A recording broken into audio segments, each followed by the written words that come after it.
I'm Brian Davis, I'm Jordan Thomas. And I'm Alec Beasley. and we'll be studying on the movie Hoosiers and how it relates to teamwork, team building.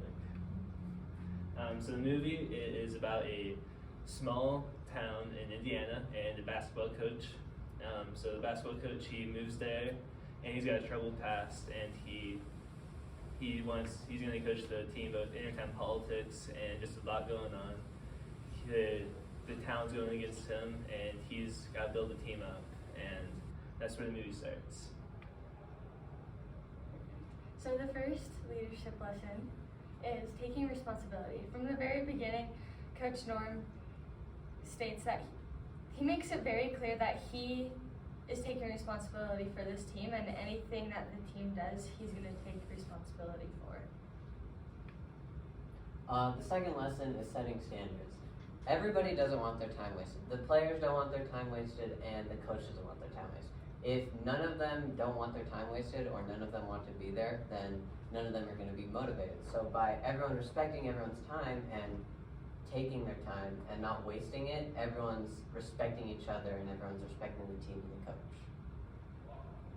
The third lesson is to follow through. When coach says something, he means it. In the first game, he told someone he was gonna ride the bench, and someone found out he only had 6 players, so he played with 4 players. Since he said he was going to only play those 5 players, so he played with 4 players for the rest of the game.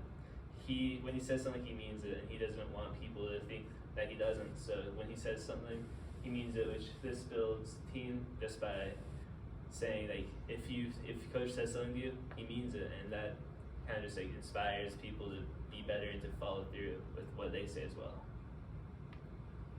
The fourth leadership lesson is focus on the fundamentals.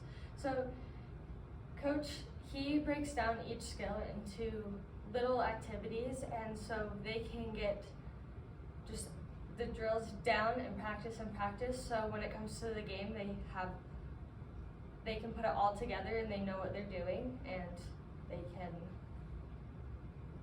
run smoothly. And so The fifth lesson is understanding what motivates the players.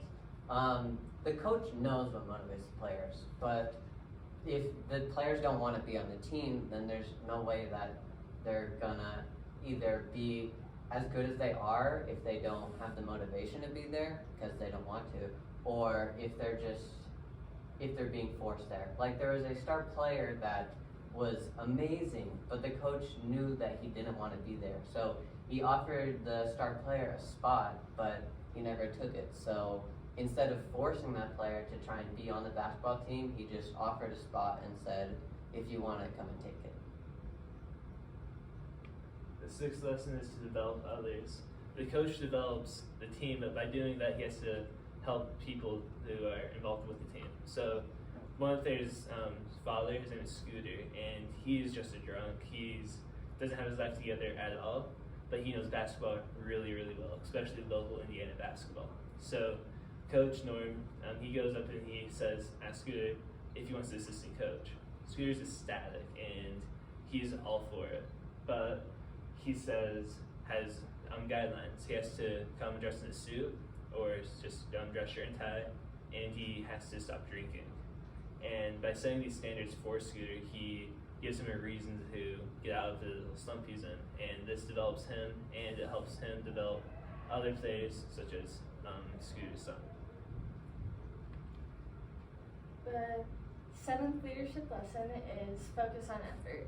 So instead of focusing on what they accomplished or like if they won or not, Coach brings them all in together and says, as long as you put all your effort in, then and still lose, like you still win in my head. Like you are winners to me. So just focus on how much effort you're putting in instead of if you win or lose.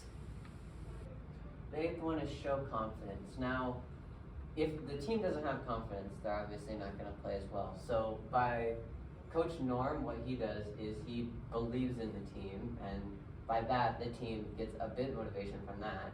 And then the other players, seeing the motivation that the other players got, starts believing in the other players believe in everyone else. And it's like a dominoes effect where everyone starts believing in themselves and gains more confidence knowing that the coach and the entire team is confident in their ability and knows that they are going to win pretty much. They're the best players there. The ninth one is he's able to relate to them. So when they're going into the state championship basketball game, they're a super small town. Most of the players on the team, they haven't seen a building as big as the one they're playing in, let alone the skyscrapers all around them.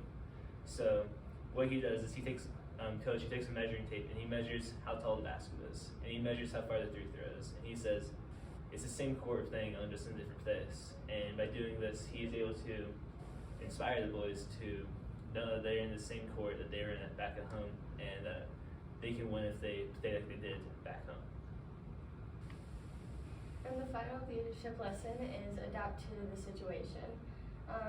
He usually would call all the plays and tell the players what they should do, but he allowed the players from the last play to choose the play because they thought it would be a better play, and he gave trust in the players and he trusted in them to know what to do, and so he delegated the leadership to his players.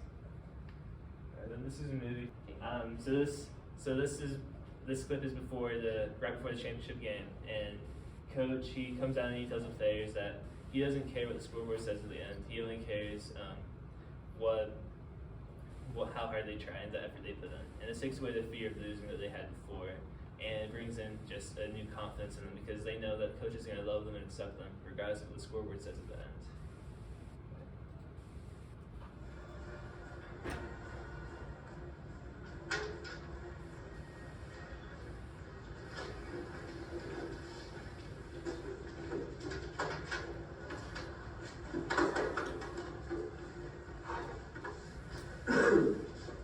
There's a tradition in tournament play to not talk about the next step until you climb the one in front of you. I'm sure going to the state finals is beyond your wildest dreams, so let's just keep it right there.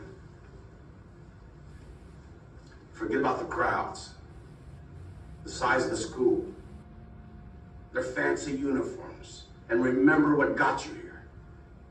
Focus on the fundamentals that we've gone over time and time again. And most important, don't get caught up thinking about winning or losing this game. If you put your effort and concentration into playing to your potential, to be the best that you can be, I don't care what the scoreboard says, at the end of the game, in my book, we're going to be winners. Okay?